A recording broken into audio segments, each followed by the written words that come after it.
this video is going to completely shift your life. You can click off it. If you say, oh my God, he's only got like 60 subscribers. He's only got like, this video is too long and blah, blah, blah. It's only a little tiny amount of view. You can click off it, feel free, but you're going to miss out on something extremely important.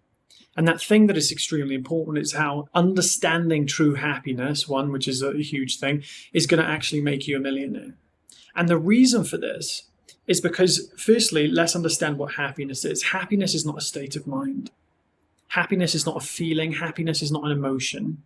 Happiness is the most overlooked, undersought, yet unconsciously sought experience in the human experience, in human nature. And it is not even a human nature. Happiness, if we look at the experience, happiness is the dissolution of an individual. There is no individual present in happiness. There is just one seamless experience. Now, I want to break this down properly. I don't want this to sound like some bullshit that I'm just using and throwing words at you that I've read in a book. I want this to sound like a very tangible experience that you can actually access right now.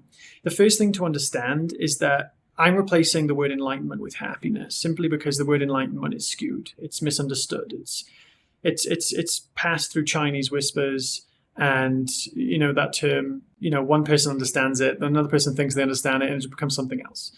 That's what the word enlightenment has become. So I'm using the word happiness because happiness is actually accurate to what we would experience.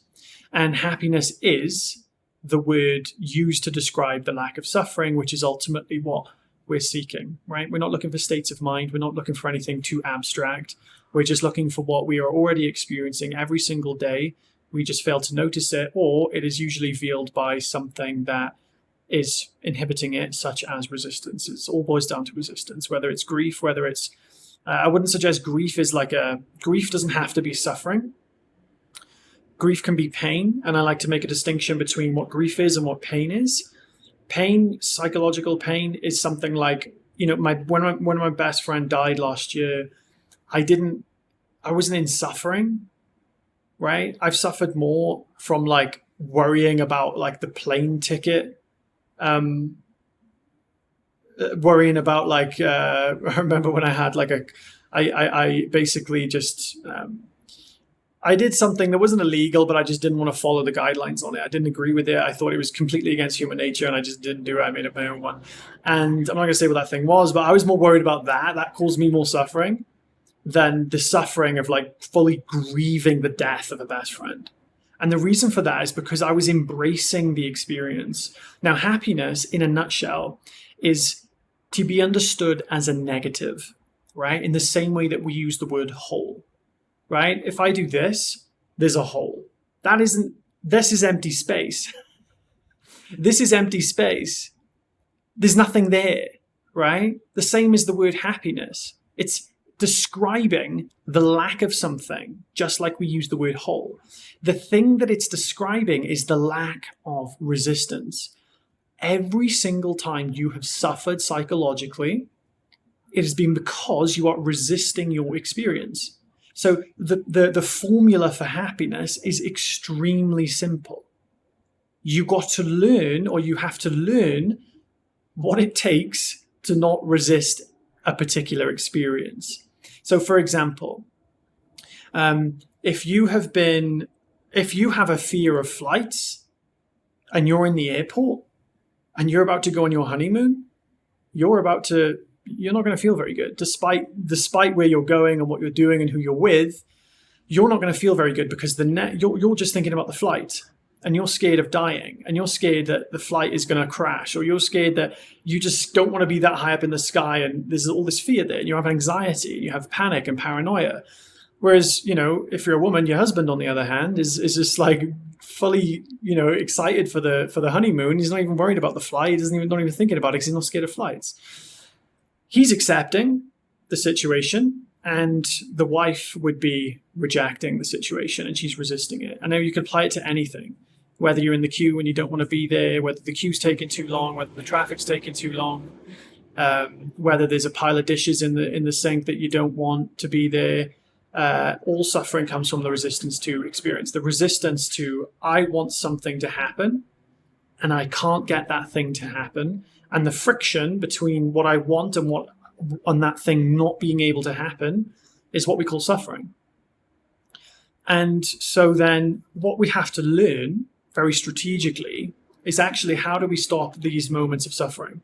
What is the one thing that would completely dissolve in any given moment the resistance to an experience? Now, there's loads of kind of theory on how to do this, and they are all theory until they are experienced. The main thing is going to be the ideas that we hear from Buddhism, right? And I'll give you a perfect example. Buddhism, because think of it like this. If you think of it, the paradigm of like not having desires and letting go of attachments and things like that, hopefully you can understand now how that is such a preliminary avoidant thing. Because what they're doing is saying, well, suffering, a lot of resistance can be caused from desires. A lot of resistance can be caused from attachments. So let's just avoid them altogether. Let's just make it easier and avoid them altogether. Now, what has happened is they've made people have believed that is the core primary knowledge. Don't have any attachments. Don't have any desires. Don't follow your desires. They're just going to lead you astray. And what that has done is made that the pinnacle, and people get stuck there. It's like a cul-de-sac, a psychological cul-de-sac. They think that is the way, right? They think, I don't have any expectations, don't have any attachments, don't have any desire. How about we just fucking die? If we're just going to delete all of these things from our life, don't fucking live. Just don't. Like, what's the point? Like, for real, like, who on earth is going to like enjoy life that way, right? I've met so many monks. You've probably watched this video, you've probably met monks too. The monks who are still a monk, they're not fucking happy. Don't bullshit me. They're not happy. And there's a reason for that, because they're in a rehab. People who are in a rehab, they're still on the fringe of being an alcoholic. They just need the extra nudge and the extra reconditioning to stop going back to the bottle, so to speak. Likewise, monks, they're doing the same. Now, we don't have to let go of attachments. We just have to recognize the source of attachment. And the source of attachment is the belief that we are an individual identity. And then what happens is we attach our identity, basically, think of it as your life source. Like, think of like imagine that your heart is probably a pretty big part of your identity in terms of the body, because if someone was to shoot it, the body would die. So we're going to fight to protect that on the level of the body, right? Now that is a natural mechanism of physical evolution. However, this psychological evolution that we've developed, we are replacing the heart with I'm great, or I'm an amazing so-and-so, or I'm an amazing dad, and I'm an amazing mom, and I'm an amazing this, or I'm a person who works for this company, I'm a person who works for that company. And what happens is we get attached to these identities as if they are our lifeline things. As if, in other words, if that dies, if that part of ourselves disappears, we die. A part of us dies. And the body is conditioned to protect that which is vital.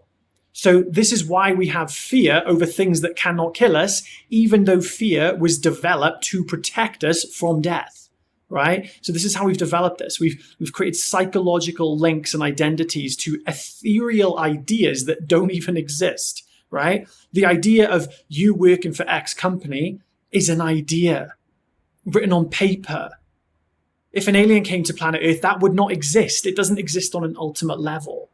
It exists relatively, a very, very small relative place, like last night's dream, right? Last night's dream does no longer exist. You know, it's pixie dust, right? If this was Matthew McConaughey. This is exactly why we get so attached to things, because we become identified with them. Now, we don't need to not be identified with things. This is the second pitfall in spirituality. There's probably tons of pitfalls. This is one of them. We believe that we can't be identified with something. Again, because there's a stage in spirituality where it's easier to just stop identifying with everything than it is to just selectively identify with certain things, because it's just easier that way, right? And that's a perfectly legitimate approach. However, let's not get stuck there, because in reality, we are going to need to identify with things. We need to identify with our kids. We need to identify with our body. We need to identify with our clothes. We need to identify with our belongings, our money, our things like that. We just don't believe that those things that we're attached or identified to are essentially what we are. Just like we shouldn't believe that the body is not essentially what we are. So we can identify and be attached to the body. We just can't believe that that thing is actually what we are. And this is how you remove the fear of death. This is how the fear of death comes to an end. Once you see clearly, and you can't just see it clearly, you can't just have an LSD trip and be like, oh my God, I'm the universe, and then come back down and then be like, but I'm in a body now and I'm scared of everything. No, that doesn't work. You have to be in your moment right now where you are. I want you to come to this experience. I want you to come to the experience of the fact that you are aware of these words right now.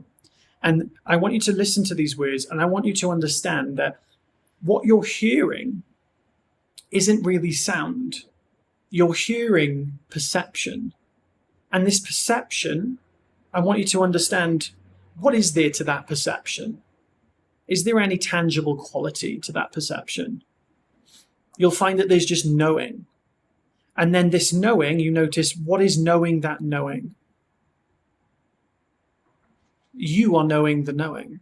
Okay, now this is where we get into metacognition, which is basically, if you go to the highest principle of metacognition, it's not just knowing that you're aware, it's recognizing that consciousness is aware of itself. Now, the fear of death is relieved synonymously with unconditional happiness when we recognize that the awareness that knows itself, if you in your experience right now are aware that you are alive, that aliveness, the thing that sparks your entire experience, it's unlimited, period. Doesn't die. Constantly on, like a constant on switch, never stops, consistently on forever and ever, beyond time.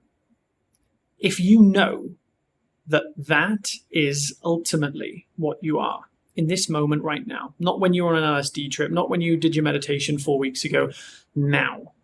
If you know that that is what you are, that is what we call liberation. It's no more exotic than that. You don't need to be experiencing everything in existence or having some type of like grand enlightening experience like the Buddha might have had underneath the Bodhi tree. All you need is to know that, because the experience that you're having day to day is the thing that we are looking for. It is the place to be. It is pure experiencing itself. Think about it like this. Like, let's pretend it was this grand exotic experience. If let's just say it was a huge experience, amazing, oh my God, this is the best thing ever. And then it can't just keep going up. And if it did keep going up, eventually this up motion would look like this. Like, think about it, perpetually scaling. One straight line is this. If you were to take that all the way. And then this, if it kept perpetually scaling that way, it would end up just a vertical line, and it would be the norm. It would be the baseline. So what can we identify as the baseline? What do we normally... This experience, the one that we're in, the one that we are experiencing every day. That is this, but it's actually, we're experiencing it like this. And now we're experiencing, but when we're suffering, we're experiencing it like this, right? It's like, doot, doot, because we're resisting experience. And that resistance is what we call suffering, and suffering is a state of mind, and that is what covers basically happiness. Happiness is like the open empty sky. Suffering is just anything appearing in that sky that is blocking the light of awareness from shining. So we can't look for happiness. Happiness is literally already what we're experiencing every single day. The problem is that we want it to be more. And this I want it to be more is actually, I am resisting what I have, or I am resisting this current norm. I am resisting my baseline state of being. And therefore, we look for happiness through it again. Like when we're children, we don't go, oh my God, I want more than what I'm currently experiencing. Like when we're just running around playing as kids or doing whatever we're doing, right? Yeah, kids might be developing this seeking early because we're giving them phones and iPads as soon as they can open their eyeballs. But if we weren't to do that, we would just let them be, they wouldn't be looking for anything more. They would want to play, obviously, because it's natural, but they wouldn't be looking to change or develop or alter their experience, and they wouldn't certainly be taking psychedelics and drugs, because it would already be, they would be experiencing the nature of their being, and there would be no desire for that to change.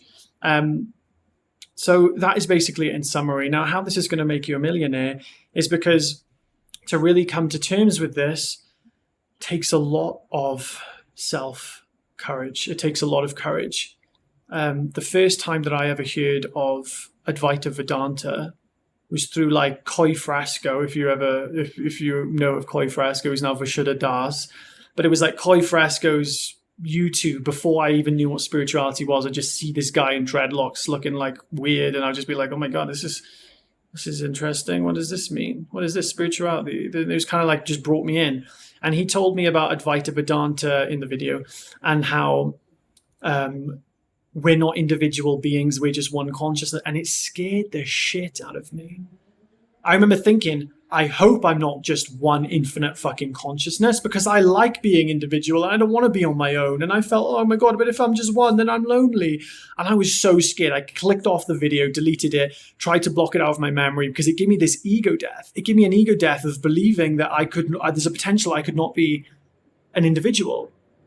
But obviously that fear, that resistance was coming from a place that didn't quite understand what it meant to be one consciousness.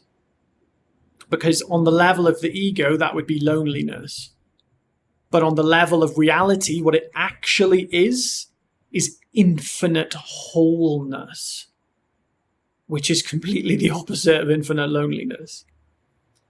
Now, when you remove the fear of death, when you take the experience of actually doing the most selfless service to humanity, which is to essentially remove the self, remove the individual self, you can't make a bigger commitment.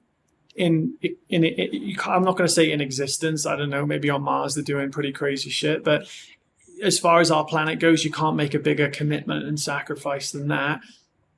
Even though it's not really a sacrifice, from the point of an individual, it can seem like a sacrifice, but it's actually not. Right?